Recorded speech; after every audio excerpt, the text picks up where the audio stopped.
Okay, hello everyone. Uh, Let us learn about dispersion of white light. When white light falls on a prism on its lateral surface, it splits up into 7 colors. Fine. तो dispersion क्या होता है? It is the process of splitting of white light into 7 colors. ठीक है, ये मेरी white light आ रही है, ये 7 colors में break हो जाती है या split बोलते हैं हम लोग, split हो जाती है जब ये पास होती है एक प्रिज्म से. ठीक है, तो वही है the process of splitting of white light into 7 colours when it passes through a glass prism is called dispersion of white light और सिंपली डिस्पर्जन. जो मेरे 7 कलर होते हैं कौन कौन से होते हैं? Violet, indigo, blue, green, yellow, orange and red. इसलिए हम इसका एक शॉर्ट फॉर्म बनाते हैं जिसे हम लोग क्या कहते हैं? विबग्योर. ठीक है, विबग्योर.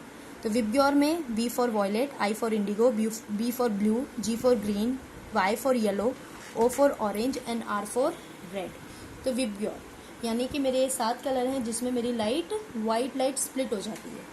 अगर आप इन 7 कलर्स को मिला दोगे तो आपको फिर से वाइट लाइट मिल जाएगी, यानी मेरी वाइट लाइट आ रही है. ठीक है, ये हमारा डिस्पर्जन हो रहा है. ये आपको 7 कलर मिल रहे हैं. विबग्योर, वॉयलेट सबसे नीचे होता है, रेड सबसे ऊपर होता है. इसलिए हम कहते हैं कि जो मेरा वॉयलेट है, देखो ये मेरी लाइन जा रही थी एक्चुअल पाथ की, इसकी एक्चुअल पाथ है. ठीक है, और मेरा वॉयलेट जो है देखो एक्चुअल पाथ से कितना दूर है, इसलिए हम इसे बोलते हैं मोस्ट डेविएटेड कलर. ये सबसे ज़्यादा डेविएट हो गया है. और जो रेड है वो उसके पास में है, इसलिए इसको बोलते हैं हम लोग लीस्ट डेविएटेड कलर. तो जो मोस्ट डेविएटेड कलर है वो है वॉयलेट और लीस्ट डेविएटेड कलर है रेड. ठीक है, पेपर में आते हैं क्वेश्चंस कि which colour is the most deviated? Violet. Which colour is the least deviated? Red. ठीक है, तो जो ये मेरा विबग्योर है इसे हम लोग विजिबल रीजन बोलते हैं, विजिबल रेंज बोलते हैं. ठीक है, विजिबल स्पेक्ट्रम बोलते हैं, जिसके अंदर हम लोग इन कलर्स को देख सकते हैं. हमारे पास बहुत सारे स्पेक्ट्रम्स हैं जिनमें हम लोग, जैसे इंफ्रारेड रेडिएशंस होती है, अल्ट्रावायलेट रेडिएशंस होते हैं जो सन से आती हैं, ऐसे ही रेडियो वेव्स होते हैं, बहुत सारी वेव्स होते हैं जिन्हें हम नहीं देख सकते. बट विबग्योर जो है उसे हम देख सकते हैं क्योंकि इसकी जो वेवलेंथ होती है वो 400 नैनोमीटर से 700 नैनोमीटर होती है. अगर कोई भी लाइट 400 से 700 नैनोमीटर के बीच में आती है तो हम उसको देख सकते हैं. फाइन. तो वी के लिए जो वेवलेंथ होती है 400 नैनोमीटर होती है, रेड के लिए जो होती है वो 700 नैनोमीटर के आसपास होती है. ठीक है ना. तो ये हमारा क्या हो गया? ये हमारा विबग्योर हो गया. 400 से 700 के बीच में बाकी सारी कलर्स की वेवलेंथ होती है. तो ये होगी मेरी मिनिमम वेवलेंथ वाले कलर, ये हो गया मेरा मैक्सिमम वेवलेंथ वाला कलर. ठीक है, तो दिस इज जो डिस्पर्जन ऑफ वाइट लाइट.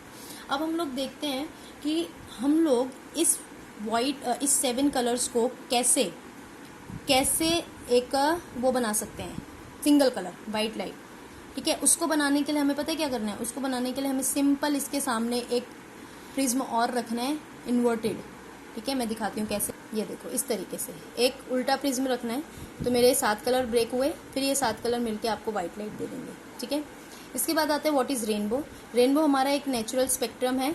ठीक है, जो हमें स्काई में नज़र आता है जस्ट आफ्टर द रेन. जैसे ही बारिश होती है उसके बाद भी, अभी कुछ दिन पहले भी नज़र आया था.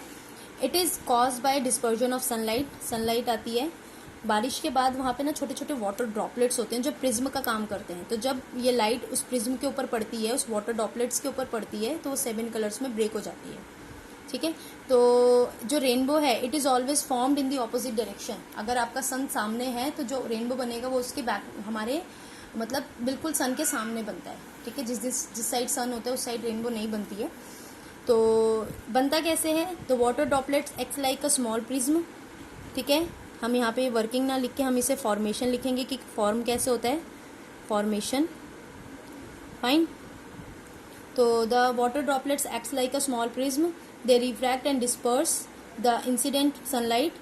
They reflect it internally and finally refract it again when comes out of the raindrop. मतलब सनलाइट आई, पहले रिफ्रैक्ट हुई, इसे बोलते हैं हम इंटरनली रिफ्लेक्टेड. ये उसी मीडियम में वापस से रिफ्लेक्ट हो गई ना, आके ये बाहर नहीं गई है, ये बाहर उसी मीडियम में आ गई, तो इसे बोलते हैं इंटरनल रिफ्लेक्शन. और यहाँ पे आगे दोबारा से रिफ्लेक्ट हो गई है, रिफ्रैक्ट हो गई है. ठीक है, तो the phenomenon involve in the formation of rainbow are dispersion, diffraction and internal reflection.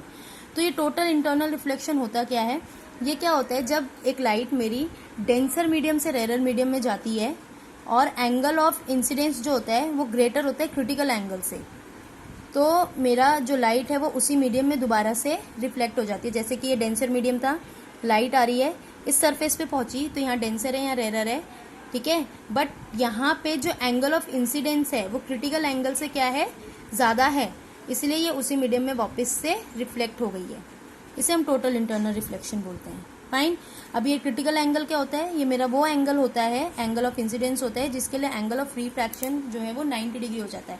ये टॉपिक आपको बहुत अच्छे से नहीं करना क्योंकि ये आपके सिलेबस में नहीं है, बस एक आपको जनरली एक इन्फॉर्मेशन के लिए आपको बताया है मैंने। फाइन, कि टोटल इंटरनल रिफ्लेक्शन होता क्या है, इसके बारे में आगे की क्लासेस में पढ़ेंगे।